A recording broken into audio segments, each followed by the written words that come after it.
Rượu càng đây cho tôi vừa tí nào. Rượu càng đây.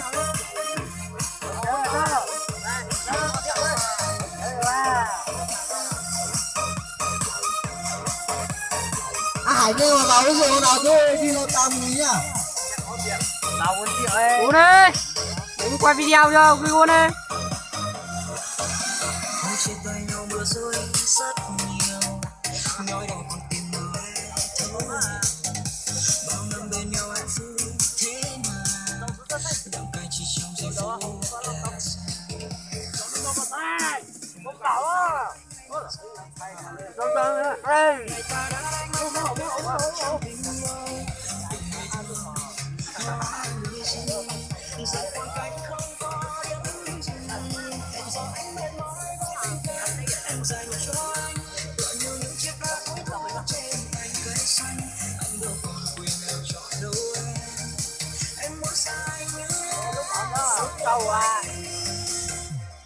Người ta thường nói ngày mưa rơi là ngày buồn nhớ, ngày ta đã đánh mất tất cả trong tình yêu.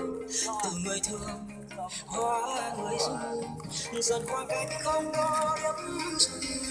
Giờ anh biết nói với tình anh dành cho em. Nào anh làm đi. Làm đi. Nào. Em muốn xa anh như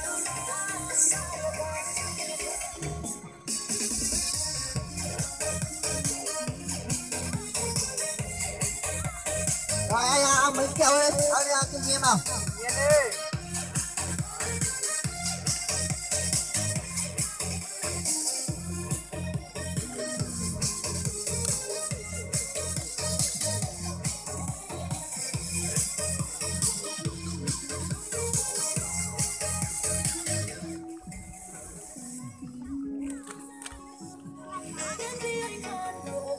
em vẫn ngu ngơ chưa thấy tin rằng anh lừa dối tình chẳng có công chung vì người ở bên em hơi vì trong tim anh chưa tìm được ai tốt hơn người nói chỉ yêu em mà giờ vẫn giống như xa nhưng em vẫn sẽ có một ngày anh nhận ra rằng trái tim em vẫn còn chờ bóng dáng anh ngồi sao anh quên không câu hứa thế Nào tôi báo cho em không ai ra khỏi mơ đâu nhá. Ra khỏi mơ là mơ cả người rồi đấy. Nào ông kia vào đây đi. Anh đang vừa mà cứ ra mơ cả thì mơ cả được cả rồi. Nào ông kia. Đây làm đi. Hải kia. Thôi đây mẹ anh nhìn theo tí tao đừng nói luôn đấy. Thôi đây. Làm đi. Làm đi. Nào. Anh em vào có người nào.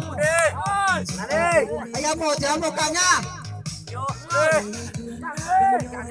Anh em sẽ một cái nhá. 2, 3, go. Nó nói với nó nhiều quá. Thôi các bạn đang nói chung việc tí thôi. Thôi anh em sức khỏe nhau rồi làm. Anh em chuẩn bị hết chưa? Rồi 2, 3, go. 2, 3, go. 2, 3, go. Ôm cả nhá.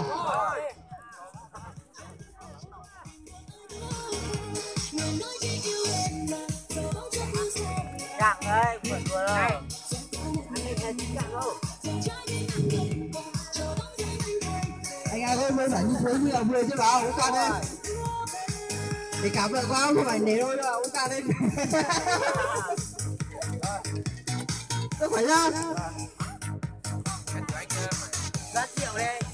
Lên rồi đây. Đây, anh em. Không nhanh mình quẩy luôn này ra. Nào không phải đâu, mình kẹo một càng đây. Nào. Rượu uống cạn á. Em còn đi đá bóng á. Bây giờ là cái này kiểu đấy là anh em biết tất cả nghe hết cả đấy. Ông ơi, con đưa làm thế đâu nhá.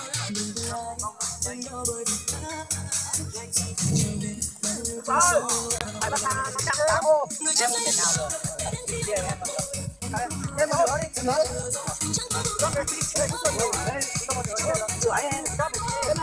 Thôi, mới là được mà. em có ok rồi đã cảm thấy bạn là có người đó còn anh em cho xong cái ra phải mơ rồi anh em mất cảm vui vẻ nhá.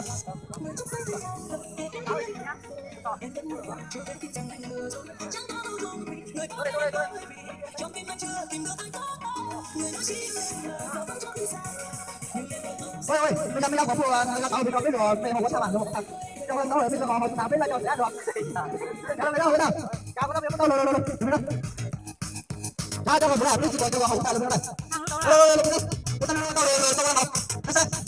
sau đây mà biết mình cảm thấy là sau đây đâu luôn đó là bây giờ mình làm với nhau không vui vẻ này nào quay về đây quay về chỗ nào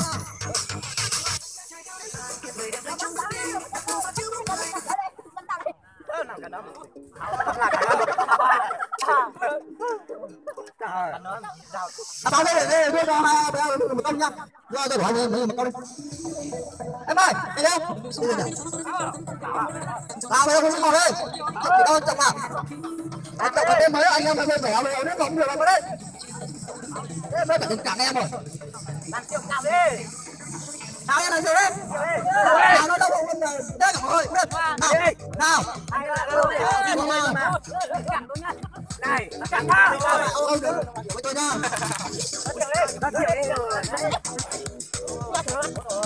em không có chỗ này uống nhanh rồi uống đây không ra được mà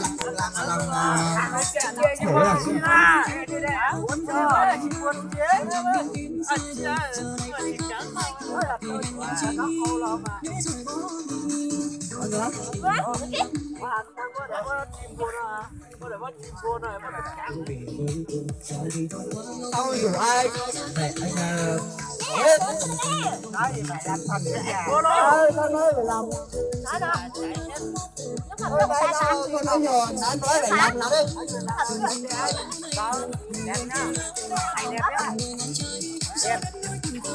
anh đẹp rồi anh kìa rồi anh vừa đẹp trai vừa xinh trai rồi nha bảo thôi đi đó làm xấu đi rồi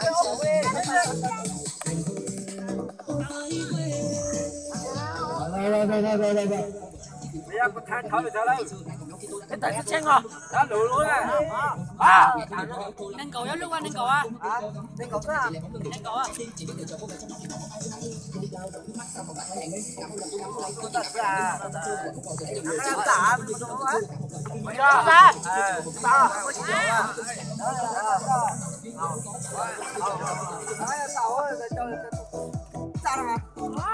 Nhìn đi nha.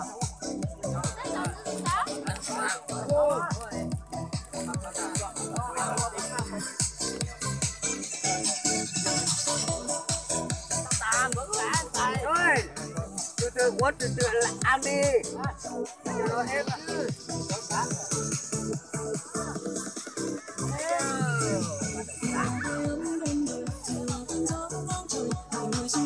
Em nào lên mưa đây nào lên mưa đây anh em nào lên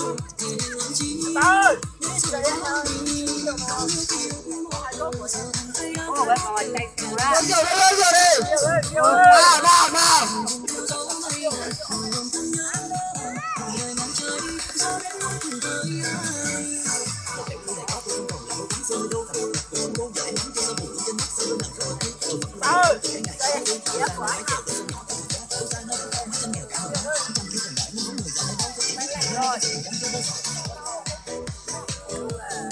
anh ăn nữa ăn uống thả thoải rồi tí anh ăn phải một cái nó vui vẻ nha.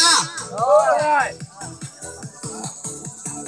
Anh em tí đừng có đi đâu nhá, tin nhắn xong đây là mình dọn luôn nhá, dọn chỗ mình nhá, đừng có để bừa bãi thế này không được đâu nhá, tất cả anh em đấy, tí mình dọn để vào cái đống lửa của mình nha, đừng có nhiều đấy. Bố đã. Ơi. Bố đây. Đã có 7 triệu không? Anh đấy là không phải ai thôi là cháu ấy kia đâu. Rất nhiều em. Đây là hảo lắm. Cháu ấy ra rồi, cứ là nhà.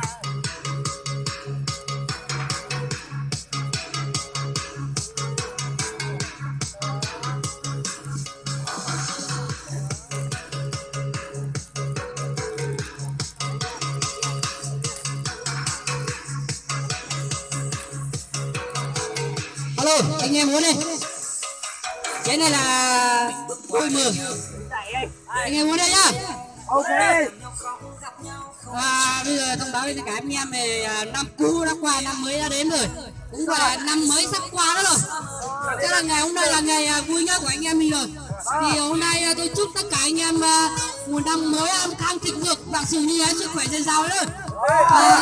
Một năm mới rồi kiếm thật nhiều tiền đầy đủ, sức khỏe đầy đủ ơi. Tất cả anh em muốn rồi nhá. Muốn đi. Cảm ơn. Cảm ơn. Ok, cảm ơn.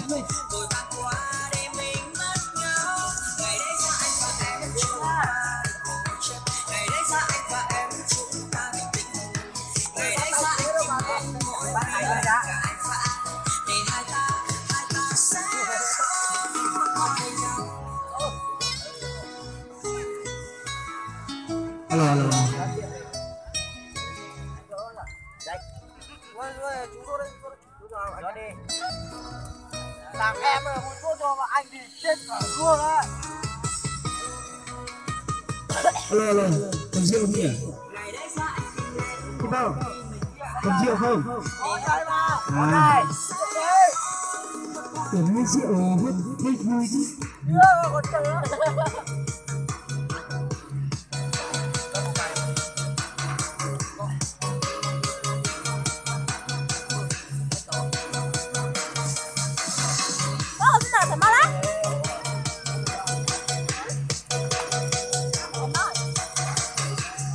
Nói chung là hôm nay thì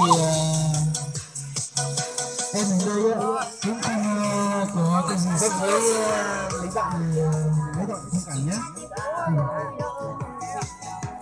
Chỉ có vài tí kẹo này. Nên là anh em cứ thoải mái ăn uống đi để mình qua Tết xong là người nào đi làm cứ thoải mái.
Mày lấy đi lên thì lên đi.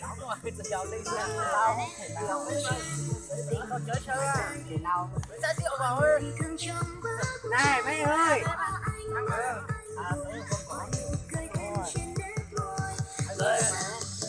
Rượu ơi.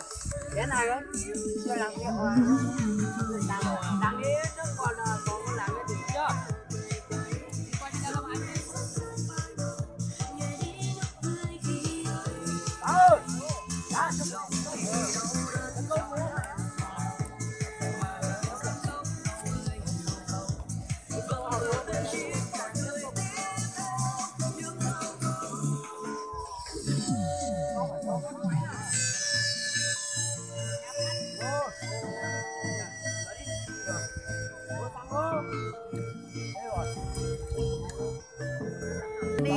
Qua đây. Quay ra xa vào, đừng có quay vào đây, đừng có quay vào anh thôi. Video không biết quay. Quay thế này ai biết quay. Người ta thường nói ngày mùa rơi là ngày buồn nhất, ngày ta đã không đắm cá trong tình yêu. Cái này là mình nấu một cái sao thôi mà. Nào, đây nào. Mày cứ rượu ôi đi ơi, bạn đấy. Mẹ cũng là rượu rồi. Anh này em bà, lo kì. Anh em mai thử một cạn đi nhá.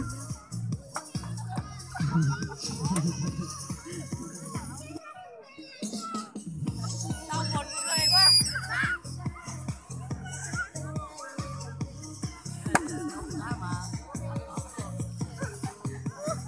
Tao buồn cười quá, đâu cười được. Nó.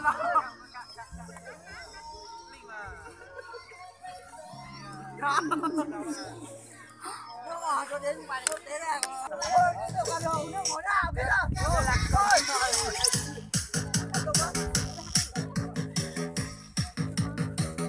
Alo, anh em muốn trồng cây là càng rồi anh em muốn nước ngọt không? Có nó lên để đấy không? Nước ngọt rồi ối rồi lạnh quá không để được không? Nào uống cái nào lên nào?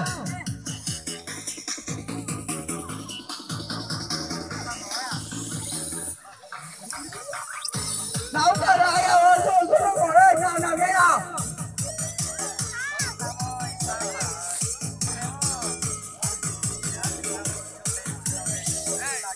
Nào lên nào.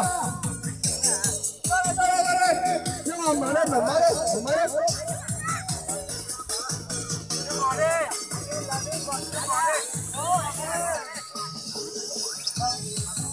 Nào em vào đây cái chỗ nào từ đầu nó ngồi đó.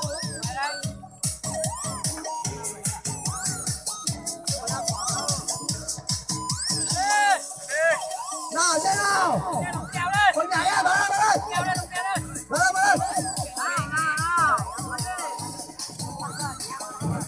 Nào. Nó phải anh nào được chứ. Nào đây.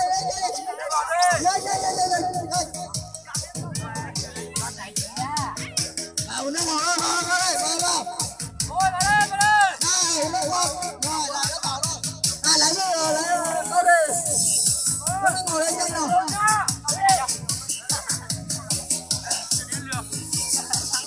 Nào em nào.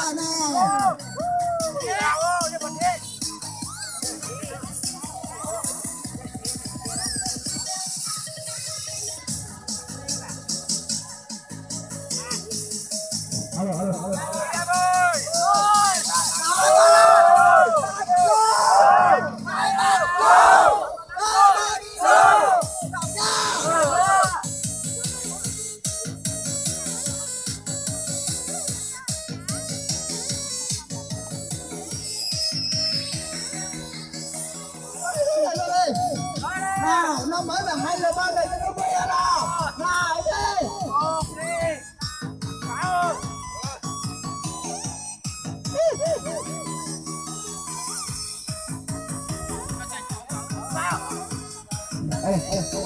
Rồi.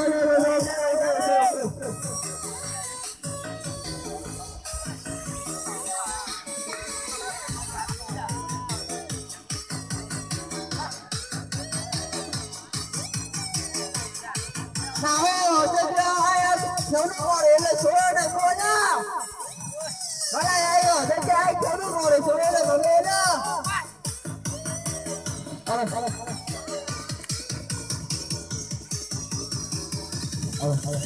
đi đâu? Quẩy đi. Bắt đầu anh về thì quẩy đi nhá. Thôi ok, chắc chắn rồi, cái này là đường đấy là chắc chắn rồi. Rồi anh về thì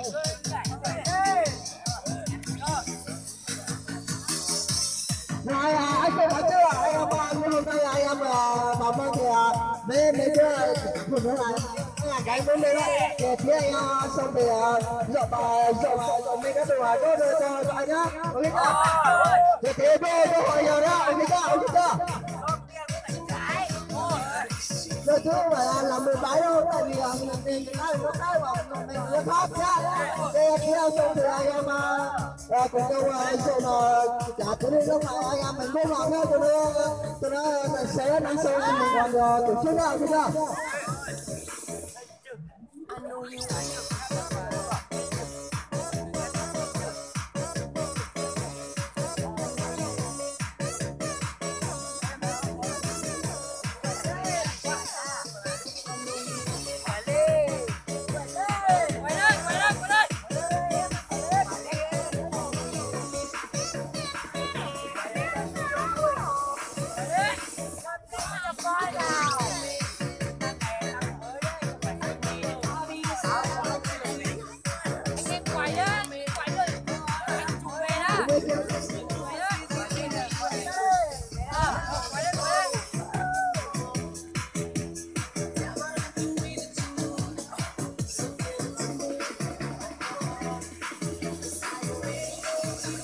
nào ấy à, ôm lên nào, nào ôm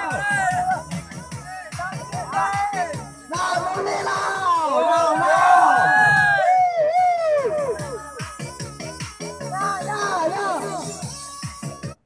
sao là ai em mình à, nó đi sao là có gì không, có gì không,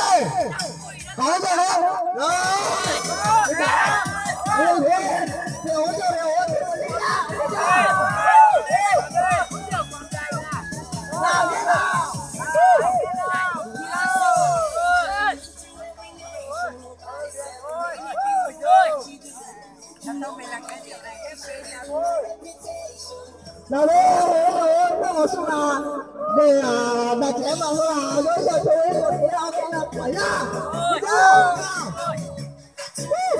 cái nào luôn rồi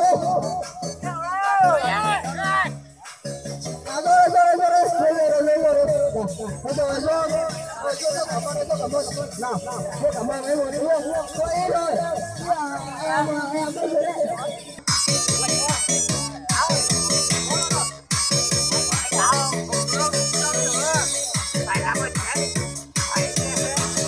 nào cái đi ra lừa lại đi nào ra đi đâu nào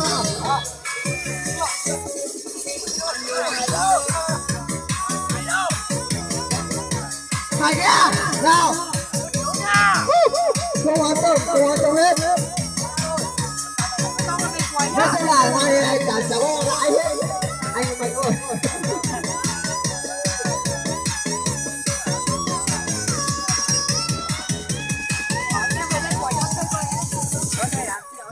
nào bây giờ đây nào đi ngoài kia đâu mà đến để nào phải đâu quên nào ôi mà này nữa đừng có một lần nữa anh ở ngoài kia đâu là vào đây anh em phải đâu quên nào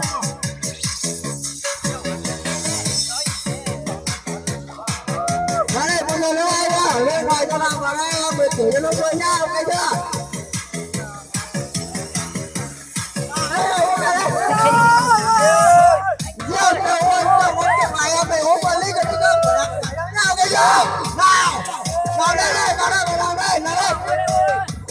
Welcome to Team Park Smoke.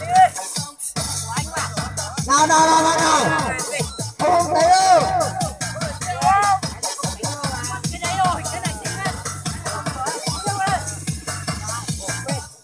Quay rồi nào có đâu để xuống cho vào đây. Đây. Chém đây. Chém nó có đây, chém đây. Chém có.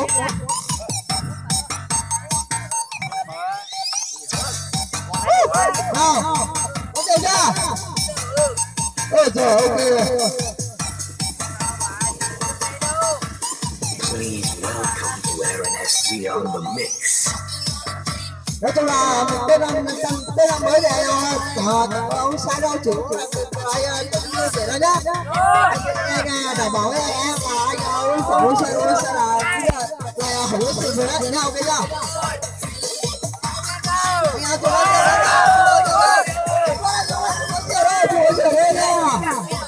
Chưa anh cũng thấy đây nha, ok anh em tên năm mới rồi đây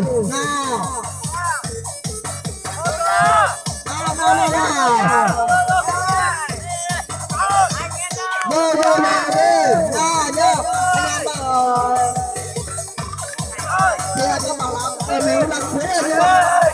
anh không bảo anh chơi với em là anh chơi anh một chén nhá. Năm mới là anh ấy rồi, bây giờ anh em tập trung để năm cú đấy, năm cú này anh nói là năm mới rồi làm sao này nữa. Anh em uống một cái cốc để anh em không lo tập trung là phải một cái chung để nhá. Chắc là năm nay thì anh em mình thì bữa này thôi thì phía sau em cứ đi làm có người đi làm thì đi làm được, có người cả đi làm nữa, có người đi làm thế này thế kia nhá. Bây giờ đây thì hôm nay em mời một cái sức khỏe nhá. Ủa phải nhá. Bây giờ phải cái máu cho là nó con nhỉ là bây giờ con nhỉ mình là bây giờ cái cần hay quá. Bây giờ nó chỉ là một điều mà mở kìa. Đi con nòng đó. Bây giờ con nhỉ, bây giờ chú có nhau được Rất là nơi ta để một đời rồi rất là tối rồi như là có tên nó làm thời thế thì ông nghĩ đồ tôi đó này là đâu cái nha bây giờ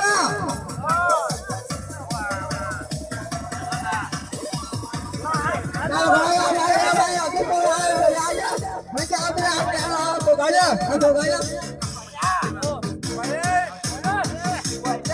lại ở bên ngoài lại ok có đơn vị mà đây cầm vào với ông thấy đó tôi phải một cái đơn vị đó rồi hãy áo bảo tại ông bà lo cho có vô kia rồi cho nó vô trong là kia cho mình là người ta quan trọng anh không cần đâu nào và phụ nữ thì bây giờ chuẩn bị bài hết số này đi thôi đây cho nó xài đi nhá thì không có là ôn đi cho anh em mình trả và bây giờ tiếp bài để ông đi rồi mình rồi nhá nào mấy giờ mấy ông tôi say ra nghe đã bảo là gọi đây tôi còn gì nữa nào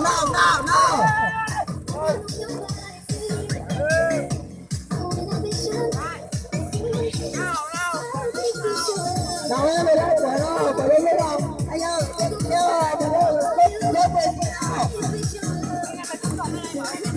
rồi ok chúng tôi nào lọt kia không nói cho bạn thường là lộ nhiều đấy gọi là cái có các thứ anh em phải cùng vô vào đấy rồi cho nó nhanh nào anh em phải chơi vào đấy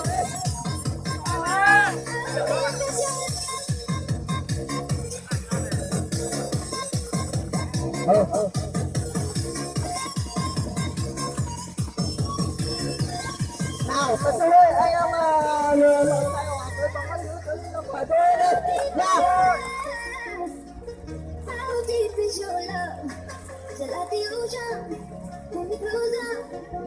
anh em bây giờ thông báo là bây giờ ok chưa ok là bắt đầu khởi na trong mới nhá